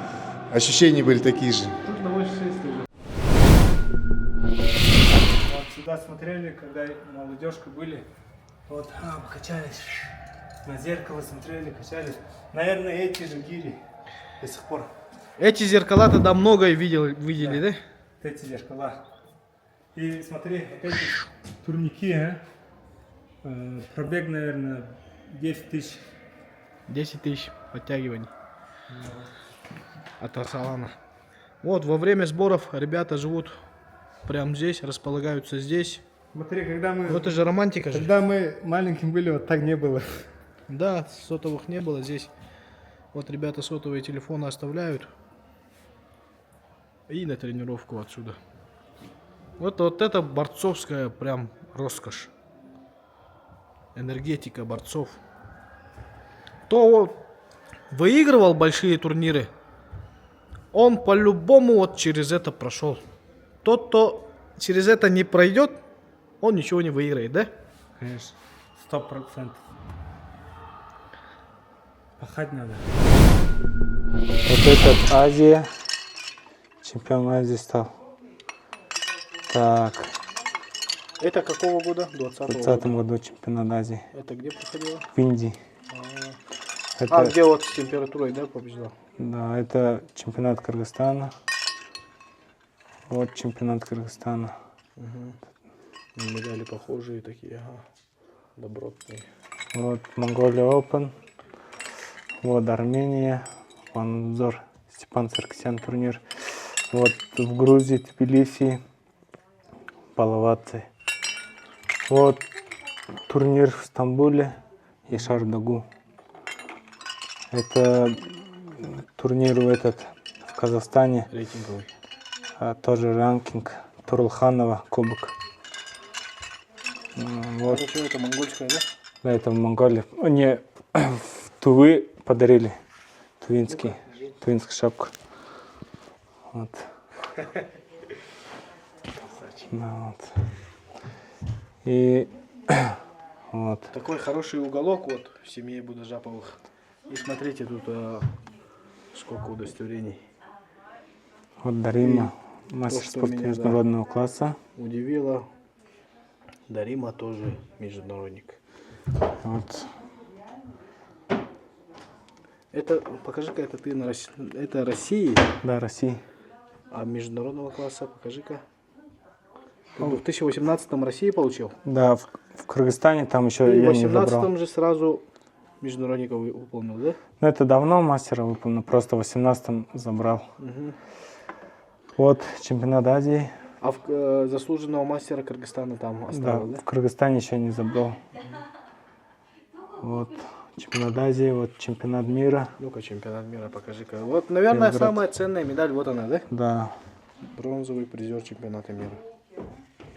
В современной истории Бурятии у вас сколько медалистов в чемпионате мира? 5 медалистов. Борис Гудаев, Сергей Замбалов, Басыр Базаргуроев, Жарбаев, Подажапов. 5. Да, Арслан Подажапов. Вот Кубок мира. А это Кубок мира уже. Да, в Америке. Вот туда ты уехал, Саша, да? Да, сюда Саша уехал. Вот здесь я выступал за Сборную мира. Сборную мира. Вот. Очень много медалей, но я так думаю, это взрослые медали уже. И у тебя юношеских медалей вообще, Да, наверное, дома в 1000 штук, да? деревне.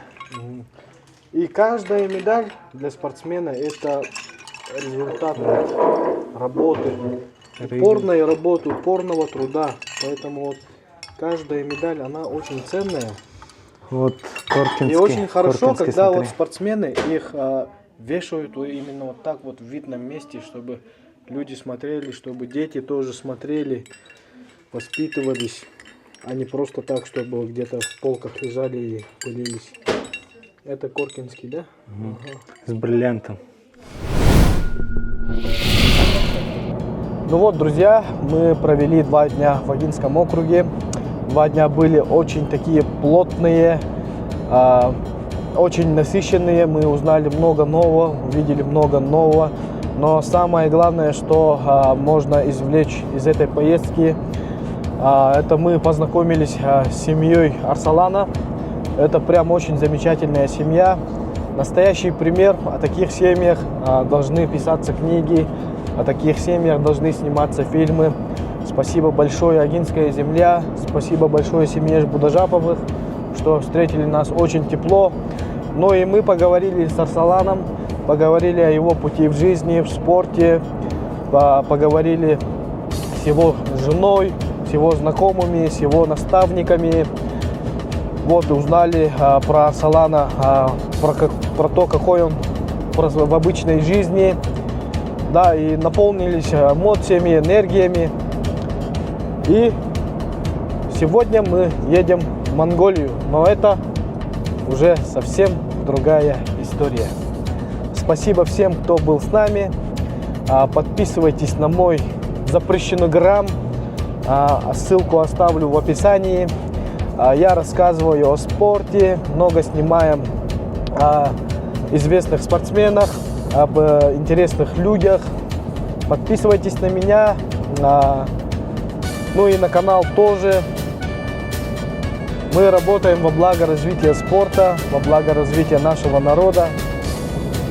Так что всем спасибо за просмотры, ставьте лайки и оставляйте комментарии.